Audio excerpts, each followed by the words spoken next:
Aleluia, aleluia, aleluia, aleluia. Glória a Deus, que o Senhor possa continuar nos dando sabedoria. Eu sou Patrícia Regina Flor de Maio e também eu sou evangelista Patrícia, mas me procura Patrícia, tá? Porque eu coloquei Patrícia lá devido à renovação do canal lá e tudo, aí eu tive que mudar, né? Mas, gente, nós, nós estávamos comentando a respeito do capítulo 7 de Atos, mas nós ficamos assim paralisados. Ficamos comentando assim, foi forte demais. Esse capítulo 7, nossa, gente, nós temos que aprender da palavra do Senhor. O eunuco estava lendo o livro de Isaías, ele estava entendendo, e Deus mandou Filipe passar por aquele caminho para explicar ao eunuco.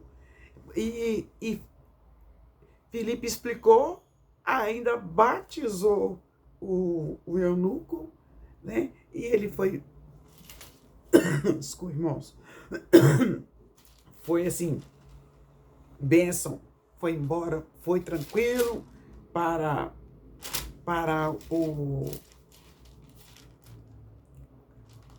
voltou para a Etiópia feliz, né? E também não é só também isso que aconteceu no capítulo 7, foi a morte do Estevão e tudo, né? Mas agora vamos entrar aí, gente, nossa, o pior perseguidor dos cristãos naquela época. Porque quem acredita em Cristo é chamado de cristão desde o nascimento da igreja, que nasceu em Atos. Deixa seu like, deixa o seu comentário, comenta, gente. Deixa uma mensagem do capítulo que nós vamos entrar nele, que é o capítulo 9. Alguém pode ver e converter por causa do seu comentário, tá bom? Não vale só meu vídeo, não. Então, aqui, gente, aqui está a conversão de Saulo. Enquanto isso, Saulo não parava de ameaçar de morte os seguidores do Senhor Jesus. Saulo destilava ódio. Ele foi falar com o grande sacerdote e pediu uma carta de apresentação. Ele teve coragem de pedir uma carta de apresentação para as sinagogas da cidade de Damasco. Com esse documento, Saulo poderia prender e levar para Jerusalém os seguidores do caminho do Senhor que moravam ali, tanto homens como mulheres. Mas na estrada, quando ele estava indo lá perseguir os cristãos, destilava ódio, ele já estava perto daquela cidade. De repente, uma luz que vinha do céu brilhou em volta dele e ele caiu no chão e ouviu uma voz que dizia: Saulo, Saulo, por que tu me persegues? E quando ele ouviu essa voz, ele perguntou: quem é o Senhor? Perguntou e aí essa voz respondeu: eu sou Jesus a quem tu persegues. Mas levante-se e entre na cidade, e ali dirão a você o que deve fazer. Quando eu leio a história de Saulo, eu lembro da minha irmã na fé, falecida irmã Adma, mãe de Lucas, né? Beijo no coração de Lucas aí, que eu amo ele demais. Pô. Nossa, Deus. Deus a recolheu, mas ela amava essa história, ela amava contar essa parte. Ela falava assim: Saulo, Saulo, por que tu me persegues, né? E Jesus respondeu, né? A voz respondeu: eu sou Jesus, levanta-te e ali dirão a você o que deve fazer. Os homens que estavam viajando com Saulo não viram nada, mas só ouviram a voz. E Saulo se levantou do chão e abriu os olhos, mas quando ele abriu, ele estava ceguinho, ele estava cego. Eles então pegaram Saulo pela mão e o levaram para Damasco. Ele ficou 3 dias sem poder ver durante esses dias. E também ele não comeu e nem bebeu. Ficou 3 dias sem comer e sem beber. Quando eu estava lendo essa parte, eu lembrei assim, Jesus ficou 3 dias e 3 noites lá morto, né? E ele morreu e ressuscitou, aleluia. Aqui eu vejo aqui que nessa hora Saulo estava morto. E em Damasco morava um seguidor de Jesus chamado Ananias. Ele teve uma visão e que nela apareceu o Senhor chamando Ananias. Nossa, como gostoso ouvir a voz de Deus, né? E ele respondeu: aqui estou, Senhor. Apronte-se e vá até a casa de Judas, na rua direita. Esse é outro Judas, não é o que denunciou Jesus, não. A rua direita, e procura um homem chamado Saulo, da cidade de Tarso. Ele está orando e teve uma visão. Nela apareceu um homem chamado Ananias, que entrou e pôs as mãos sobre ele, a fim que ele pudesse ver de novo. Esse ver de novo, para mim, é pronunciado, é revelado no meu coração, que é nascer de novo. Ananias foi e respondeu. Nós temos mania de questionar o Senhor, né? Quantas vezes Deus me manda fazer algo e eu questionava, sabe? Quantas vezes? Aí aqui Ananias questionou, Ananias respondeu: Senhor, muita gente tem me falado a respeito desse homem e de todas as suas maldades que ele fez em Jerusalém, com os que creem no Senhor, e agora o Senhor vem me pedir aqui em Damasco, agora ele veio aqui em Damasco, eu estou pulando aqui, né? Ele veio aqui em Damasco com a autorização para perseguir o povo de Deus, e agora com a autorização do chefe do sacerdote para prender todos os que te adoram. Mas o Senhor disse a Ananias: vá, pois eu escolhi este homem para trabalhar para mim, a fim de que ele anuncie o meu nome aos não-judeus, aos reis e ao povo de Israel. Eu mesmo vou mostrar a Saulo tudo o que ele terá de sofrer por minha causa. Então Ananias entrou na casa de Judas, impôs as mãos sobre Saulo e disse: Saulo, meu irmão, o Senhor que me mandou aqui é o mesmo Jesus que você viu na estrada de Damasco. Deus falou tudo com Ananias, né? Ele me mandou para que você seja de novo e que você veja de novo e fique cheio do Espírito Santo. No mesmo instante, umas coisas parecidas escamas de peixe caíram dos olhos de Saulo e ele pôde ver de novo. Glória a Deus, ele nasceu.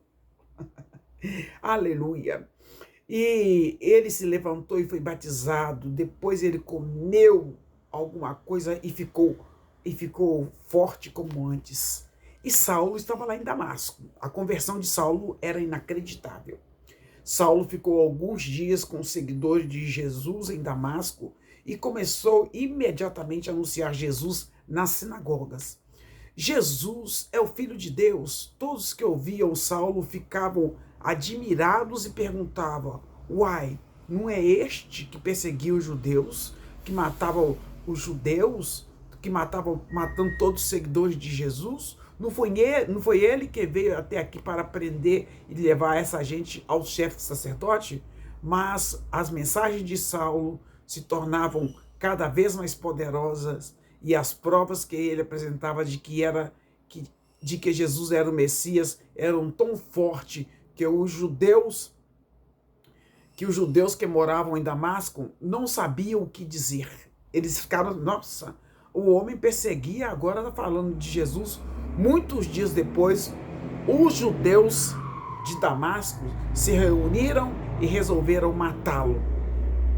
Reuniram e resolveram matar, porque eles estavam confusos, né? Mas Saulo ficou sabendo do plano deles. Eles vigiavam os portões da cidade dia e noite para o matar.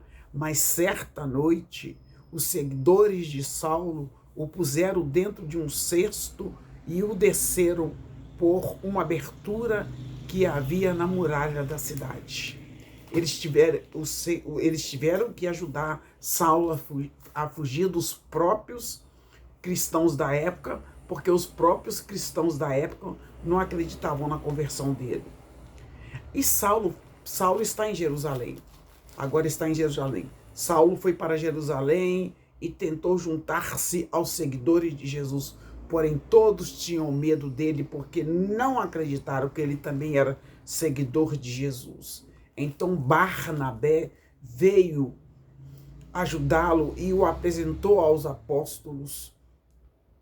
E lhes contou como Saulo tinha visto o Senhor no caminho e como o Senhor havia falado com ele. Barnabé também contou como em Damasco, Saulo, pelo poder do nome de Jesus, havia anunciado corajosamente o evangelho. Depois disso, Saulo ficou com eles andando por toda Jerusalém e pelo poder do nome do Senhor ele anunciava corajosamente o evangelho.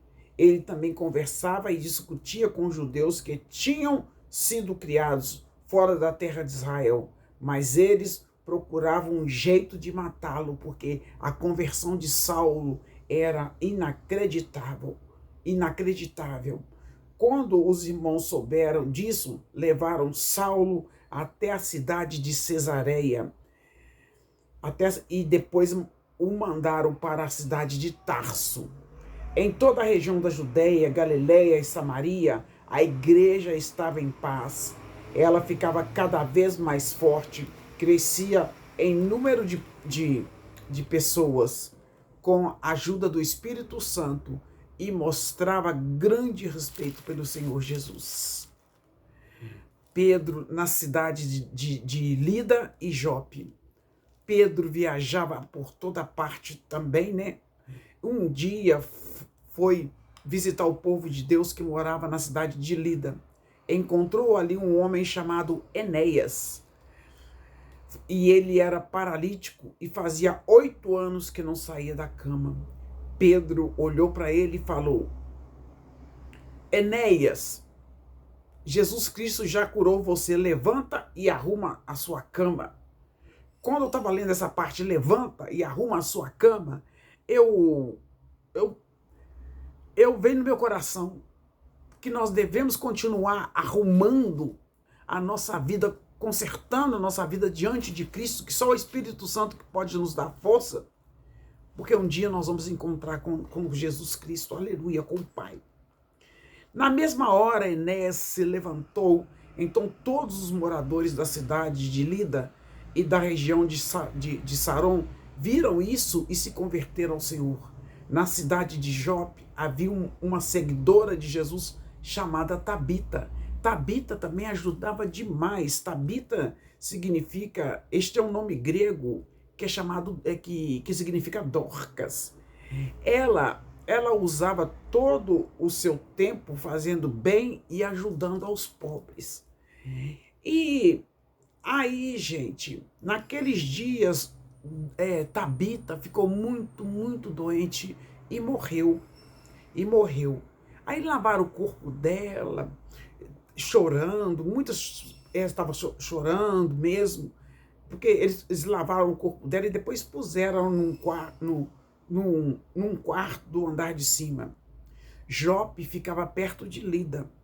Quando os seguidores de Jesus em Jope souberam que Pedro estava em Lida, enviaram 2 homens para levar Pedro o seguinte recado: por favor, venha depressa até Jope. Então Pedro se aprontou e foi com eles. Quando chegou lá, eles o levaram para o quarto de cima. Todas as viúvas ficaram em volta dele, chorando e mostrando os vestidos e as outras roupas que Dorcas havia feito quando ainda era viva. Olha quanta bondade que Dorcas fez, ou Tabita, olha quantas coisas que ela fez, ela nos ajudou demais, que as viúvas, se elas não tivessem maridos, elas eram desamparadas. Então ali Dorcas ajudava todo mundo, e elas estavam em pranto, aos prantos, olha, mostrando para Pedro, olha a bondade dela. Aí, gente, então Pedro mandou que todos saíssem do quarto e em seguida se ajoelhou e orou. Depois virou para o corpo de Dorca e disse: Tabita, levanta-se. Ela abriu os olhos e quando viu Pedro, sentou-se. Pedro pegou-a pela mão e ajudou a ficar em pé. E em seguida chamou toda a gente da igreja, inclusive as viúvas que estavam desesperadas, né? E entregou Tabita viva. As notícias a respeito disso se espalharam por toda a cidade de Jope e muitos creram no Senhor. E Pedro ficou ali por muitos dias na casa de um curtidor de couro chamado Simão, com certeza pregando o evangelho, falando do amor de Deus. Então aqui, gente, nesse capítulo 9 acontece dois fatos importantíssimos, que é a conversão de Saulo, que os próprios crentes não acreditaram e planejaram matá-lo, e também acontece a ressurreição de Tabita, né, cujo significado era Dorcas, que ajudava prontamente todas as viúvas, todos os pobres. Então, gente, vamos seguir o exemplo de Tabita. E ali Pedro orou, mandou todo mundo sair. Tem certos lugares que a gente tem que mandar as pessoas sair para orar por aquela pessoa. Quando Deus mandar no seu coração, Deus mandar as pessoas retirar, manda retirar, obedece. Eu já passei por essa fase e não obedeci ao Senhor. E ali ele orou e entregou Tabita para aquele povo. É isso, irmãos. Prepara que Deus vai te usar poderosamente para curar os enfermos e libertar os presos, em nome de Jesus. Breve Jesus voltará. Deixe o seu like, o seu comentário. Conte uma experiência que você teve com Deus, uma experiência de cura e de libertação. Amém?